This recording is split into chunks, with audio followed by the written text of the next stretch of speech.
Question number 1। Bharat हर साल कितनी सौर विकिरण प्राप्त करता है?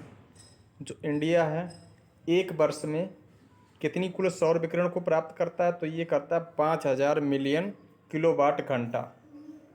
5000 मिलियन किलोवाट घंटा इतना जो है सौर विकिरण का उत्पादन करता है भारत प्रतिवर्ष में। भारत में प्रतिदिन स्क्वायर मीटर कितनी ऊर्जा प्राप्त होती है? अगर स्क्वायर मीटर में आपसे पहले पूछे तो आपको बताना है 4 से 7 किलोवाट हावर प्रति वर्ग मीटर। अगला क्वेश्चन है कि हवा की दिशा किसके द्वारा मापी जाती है? जो हवा की दिशा है वो विंड वेन के द्वारा मापी जाती है, इम्पॉर्टेंट है। और अगला क्वेश्चन है कि हवा की चाल किस यंत्र से मापते हैं? तो एनीमोमीटर के द्वारा। हवा की चाल एनीमोमीटर से मापते हैं। क्वेश्चन नंबर नेक्स्ट, बायोगैस में मुख्य घटक के रूप में किसका यूज करते हैं? तो मीथेन और कार्बन डाइऑक्साइड का। बायोगैस में जो है मुख्य घटक के रूप में किसका यूज करा जाता है? मीथेन और कार्बन डाइऑक्साइड का। अगला प्रश्न है कि ठोस बायोमास को तापीय रासायनिक परिवर्तन द्वारा उपयोगी ईंधन के रूप में बदलना क्या कहलाता है? ये कहलाता है ताप अपघटन। क्या कहलाएगा? ताप अपघटन कहलाएगा। अगला प्रश्न है कि लकड़ी को चारकोल में बदलने के लिए कितने तापमान की आवश्यकता होती है? तो ये होती है 400 से 500 डिग्री सेंटीग्रेड।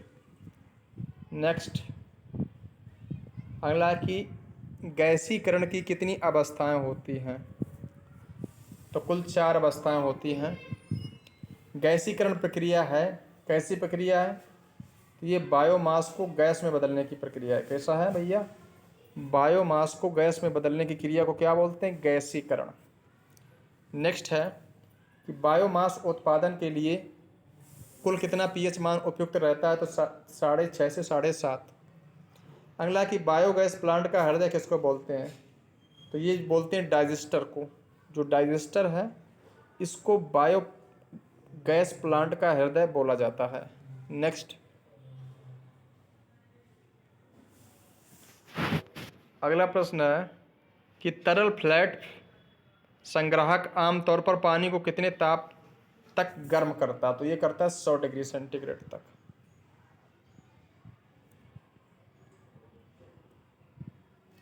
जो क्वेश्चन दिखाई नहीं सही से दे रहे उनको हमने स्किप कर दिया है। सोलर सेल की प्रभावी रूपांतरण दक्षता कितनी होती है? तो 10 से 15%।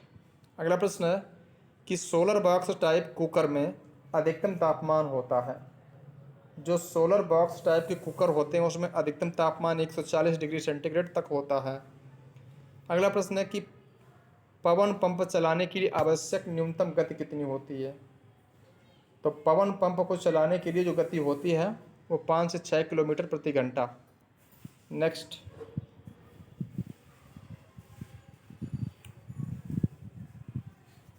OTEC।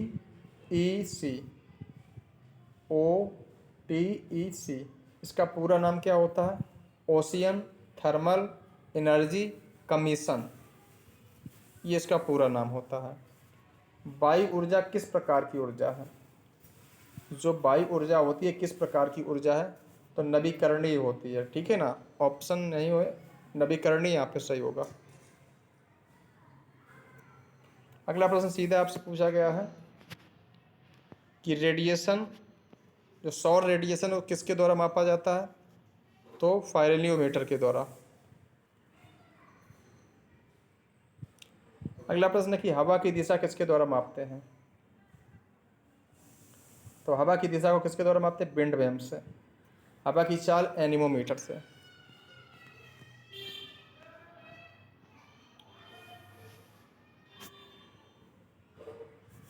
अगला प्रश्न है गैसीकरण क्या है? तो गैसीकरण क्या है, प्रक्रिया कैसी होती है? बायोमास को गैस में बदलने की प्रक्रिया को बोलते हैं गैसीकरण। बायोमास को गैस में बदलने की प्रक्रिया को गैसीकरण बोलते हैं। बायोगैस उत्पादन के लिए उपयुक्त तापमान 6.5 से 7.5 डिग्री, 6.5 से 7.5 होता है, डिग्री नहीं। सोलर सेल प्रभावी रूपांतरण दक्षता है सोलर सेल की जो प्रभावी रूपांतरण दक्षता होती कितनी होती? 10 से 15%। अगला प्रश्न है कि सोलर सेल प्रभावी दक्षता 10 से 15% हो गया है। पवन पंप चलाने के लिए आवश्यक न्यूनतम गति कितनी होती? तो 5 से 6 किलोमीटर प्रति घंटा। पवन पंप को चलाने के लिए जो आवश्यक न्यूनतम गति चाहिए वो 5 से 6। अगला प्रश्न है कि OTEC जो है इसका पूरा नाम ocean thermal energy कम्बिशन। Question next. जलता कोयला पर्यावरण में छोड़ता है। जब कोयला जलता तो उस समय पर्यावरण में कौन सी गैसों को छोड़ता है? कार्बन डाइऑक्साइड और सल्फर डाइऑक्साइड। अगला है कि देश का पहला जैव ईंधन एथेनॉल संयंत्र कहाँ पे लगा था? देश का पहला जैव ईंधन एथेनॉल संयंत्र ये लगा था सिक्किम में। भारत में सबसे पहले सौर तालाब का विकास कहाँ पर हुआ था? तो सबसे पहले सौर तालाब का जो विकास है ये कच्छ गुजरात में हुआ था। अगला,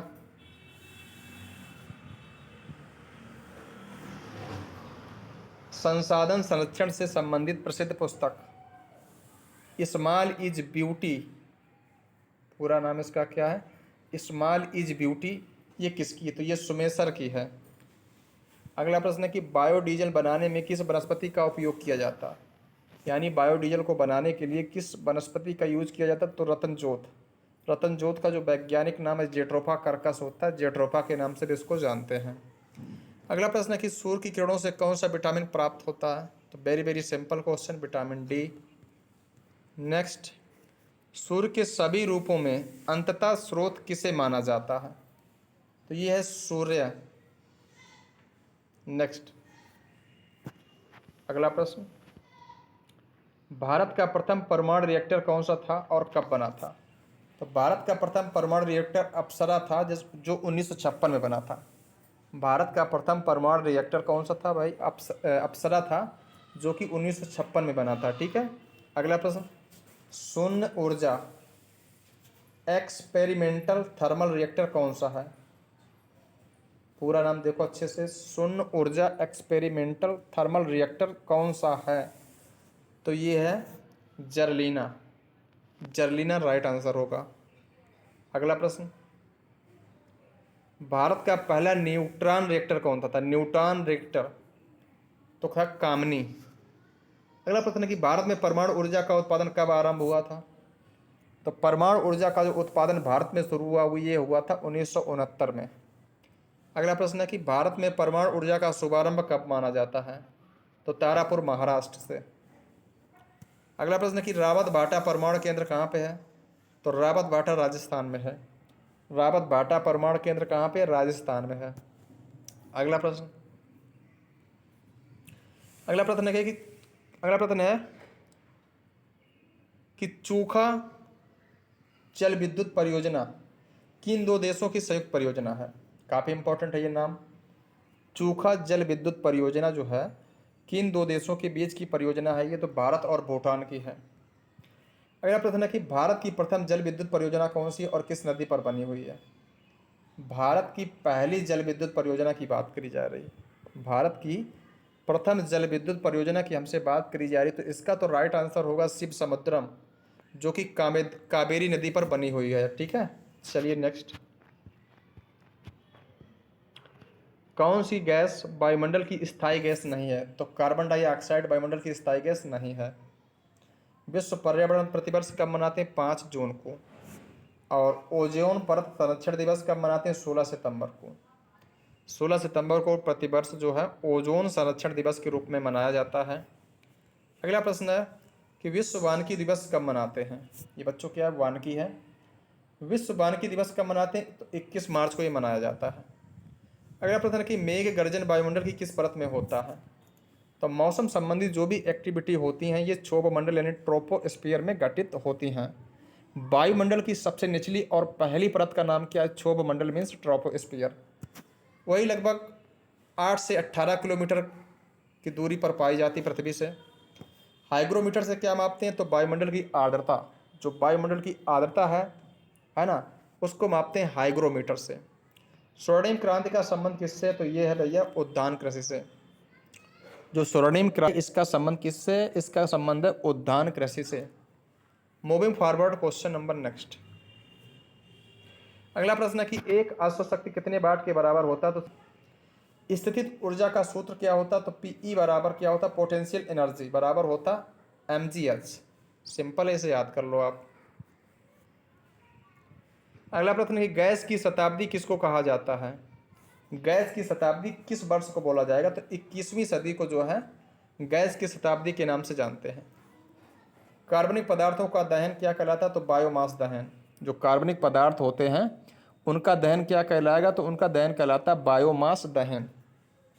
अगला प्रश्न है कि चारकोल किससे प्राप्त होता है? तो लकड़ी से प्राप्त होता है, ठीक है ना। चारकोल लकड़ी से प्राप्त होता है। अगला प्रश्न है कि भारत में ऊर्जा उत्पादन में कौन सा कच्चा पदार्थ प्रयोग में लाया जाता है? तो कोयला। भारत में ऊर्जा के उत्पादन के लिए जो पदार्थ, कच्चा पदार्थ प्रमुख यूज में लाया जाता है वो कोयला है। कोयला का सबसे शुद्धतम रूप कौन सा होता है? तो एंथ्रासाइट। कोयला का सबसे शुद्धतम और बढ़िया रूप होता है एंथ्रासाइट। लेकिन भारत में जो ज़्यादा कोयला पाया जाता है वो किस प्रकार का है? तो वो बिटुमिनस प्रकार का है। ये दोनों पॉइंट याद कर लीजिए आप। भारत में वाणिज्यिक ऊर्जा का प्रमुख स्रोत क्या है? तो कोयला है। कोयले से वाणिज्यिक रूप से पैदा होने वाली ऊर्जा को क्या बोलते हैं? तापीय ऊर्जा बोलते हैं। उच्च कोटि का सबसे अच्छे गुण का कोयला है एंथ्रासाइट, जो मैंने अभी आपको बताया। कोयले के किस रूप में अधिकतम कार्बन पाया जाता है? तो एंथ्रासाइट में आई थिंक 74% तक कोयला यहाँ पे पाया जाता है, कार्बन की मात्रा। Question number next. वह उपकरण जिसके द्वारा सौर विकिरण को इकट्ठा किया जाता है उसे क्या बोलते हैं? उसे बोलते हैं सौर ऊर्जा संग्राही। नेक्स्ट है इंफ्रारेड रेज का प्रतिशत क्या है? सूर्य के प्रकाश में जो है इंफ्रारेड लाइट है, इसका प्रतिशत कितना है? 30%। कितना भैया? 30% है। पहला प्रयोगात्मक सोलर सेल कहाँ पे बना था? तो 1954 में बना था ये। अगला प्रश्न आपके सामने है कि सौर प्रकाश विद्युत प्रणाली सूर्य के प्रकाश का शोध परिवर्तित करती किसमें? विद्युत ऊर्जा में। और अगला प्रश्न है कि सौर ऊर्जा किस किस यंत्र से मापते हैं? सौर ऊर्जा किस यंत्र से मापते हैं? तो पाइरेनोमीटर से मापते हैं। सौर ऊर्जा को किस यंत्र से मापा जाता है? तो pyranometer. Question number next. CTET का पूरा नाम क्या है? तो central institute of engineering and technology. Important है, याद कर लीजिएगा। सीटेट स्थित कहाँ पर? तो ये भोपाल में है। ईएमसी का पूरा नाम equilibrium moisture content.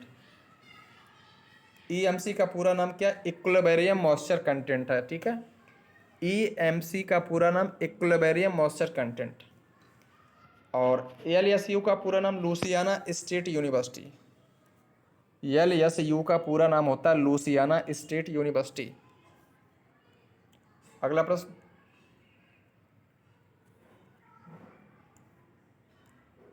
Wind mill कितने प्रकार के होते हैं? तो ये 2 प्रकार के होते हैं, हॉरिजेंटल एंड वर्टिकल। नेक्स्ट, संसार का प्रथम टाइडल पावर स्टेशन कहाँ बनाया गया था? तो फ्रांस में। संसार का प्रथम टाइडल पावर स्टेशन जो बनाया गया था, ये बनाया गया था फ्रांस में। नेक्स्ट क्वेश्चन है संसार का पहला टाइडल पावर स्टेशन बना कब था? तो 1965 में बना था और फ्रांस में बनाया गया था। अगला प्रश्न है कि फोटोसिंथेसिस द्वारा तैयार पौधे को क्या बोलते हैं? इसे बोलते हैं बायोमास। Question number next. गैर पारंपरिक ऊर्जा में ओटीई का महत्व है? समुद्री उष्मी ऊर्जा इसका आंसर होगा, ठीक है। नेक्स्ट प्रश्न, ऊर्जा का कौन सा स्रोत जो सबसे कम भूमंडलीय तापमान बढ़ाता है? तो भूतापी ऊर्जा के नाम से जानते हो उसे। किस राज्य में पवन ऊर्जा सबसे ज़्यादा? तो गुजरात राज्य में है। श्वेत कोयला किसको बोलते हैं? जल विद्युत को। जो जल विद्युत है इसको श्वेत कोयला के नाम से जानते हैं। भारत के किस राज्य में सबसे पहला जल विद्युत संयंत्र स्थापित किया गया था? शिव समुद्रम।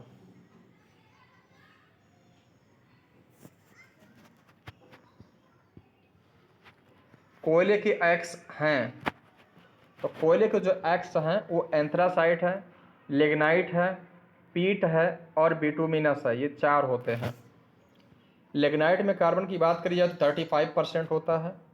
एंथ्रासाइड में कार्बन की बात की जाए प्यारे बच्चों तो 84 से 85%। पहले मैंने 74 बता दिया था, गलत है, ठीक है। 84% के आसपास होता है। कोयले का प्रयोग कितने प्रतिशत विद्युत उत्पादन में होता है, तो 75%। जितनी भी इंडिया में विद्युत उत्पादन होती है उसमें 75% अकेले योगदान है कोयले का। Question next. चलिए इस क्लास में इतने ही क्वेश्चन रखते हैं, नेक्स्ट क्लास देंगे, ठीक है। Thank you.